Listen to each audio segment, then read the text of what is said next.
Wow! আসল মজা এই জায়গায়। বিশ্বাস করেন রসমালাই বানাইছিলাম। তো ওইদিকে কড়াইয়ের মধ্যে দেখেন কি অবস্থা। ৩ কেজি দুধেরে ১ কেজি বানাইছি জাল দিতে। মানে ওই রসমালাই থেকে এইটাই ছিল সবচেয়ে মজার। এতখানি জিনিস কি ফালায় দিতে পারি? তাই দাঁড়ায় খাইতেছি, ভাবলাম আপনাদের সাথে একটু শেয়ার করি।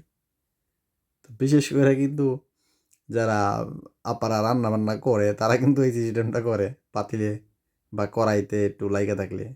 উফ! সত্যি এতটা মজার ছিল। ও মানে রান্না করা যেটা রাখছি ওটার থেকে এই কড়াইয়েরটাই কিন্তু সবচেয়ে বেশি ভালো ছিল। যারা কড়াই থেকে এভাবে খান একটু কমেন্ট করবেন। দেখছেন কত সুন্দর রসমালাই বানিয়েছিলাম। মাশাআল্লাহ রসমালাই তো আপনারা অনেকেই দেখছেন। তো এই ভিডিওটা বাকি ছিল, দেই নাই। সত্যিই অনেক মজার ছিল, অনেক। রসমালাই ওহো! আহা! খাইতে মন চাইতেছে? কমেন্ট করেন, বানিয়ে খাওয়াবো।